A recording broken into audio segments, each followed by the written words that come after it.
पिछले कुछ सालों में अगर आप हम लोग चुनाव का जब भी विश्लेषण करते हैं तो हम ये देखते हैं कि वोटिंग परसेंटेज बढ़ता हमेशा।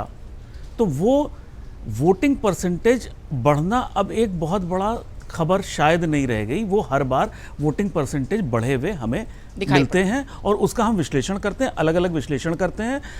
और विश्लेषण में भी अगर हम ये बात करें तो अब जो राजनीति इस तरह की हो गई है, भारत की राजनीति की, आप कुछ भी निर्णय करें, आप कुछ भी विश्लेषण करें, नतीजे हमेशा चौंकाते हैं।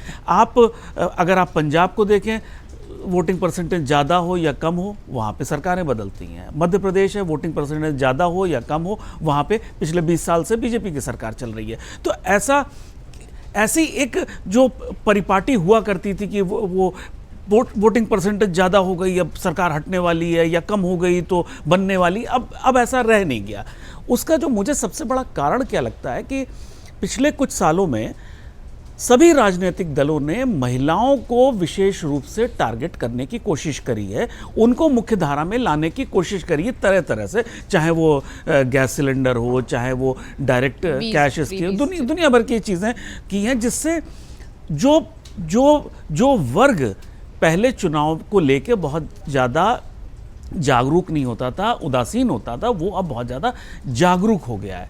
अगर आप फ्रीबी पॉलिटिक्स ने हमारी राजनीति को, रेवड़ी राजनीति ने हमारी देश में बहुत सारे नुकसान किए, तो एक फ़ायदा ये किया है, एक बहुत बड़े वर्ग को जागरूक बनाए, क्योंकि वो महिलाएं बहुत बड़ा वर्ग ऐसा होता है जिनको सरकारी योजनाओं का लाभ मिलता है। तो उसकी वजह से वोटिंग परसेंटेज हर बार कुछ ना कुछ बढ़ता है।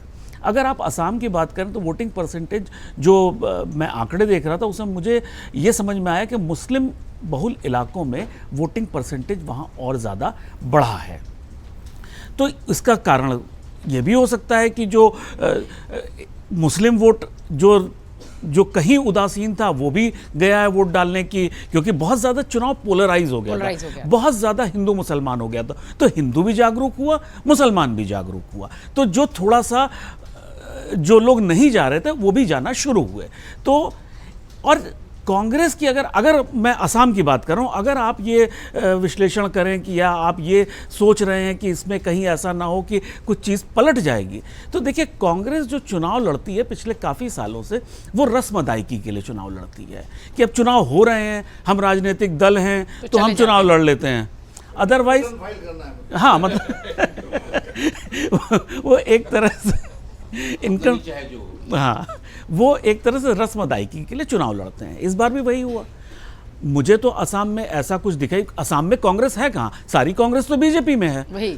तो अगर आपने वहाँ चुनाव लड़ा भी तो सारे तो उधर बैठे हुए हैं, आपने किसके लिए लड़ा? नहीं, प्रियंका जी को लगाया गया था सर। प्रियंका, अच्छा, समस्या ही यही है कि ये जो कांग्रेस पार्टी है वो एक राष्ट्रीय दल जिसने इतने 50 साल देश पे शासन किया है, उसकी जगह आज की तारीख में जो कांग्रेस पार्टी है वो भाई बहन पार्टी बन चुकी है, वो कांग्रेस पार्टी बची ही नहीं है। आप अपनी कल्पनाओं में, आप अभी चुनाव हुए, आप 2 नाम के अलावा, प्रियंका गांधी, राहुल गांधी के अलावा तीसरे नाम आपको कुछ समझ आता है कि कोई तीसरा आदमी चुनाव में कोई एक्टिव था? कुछ नहीं।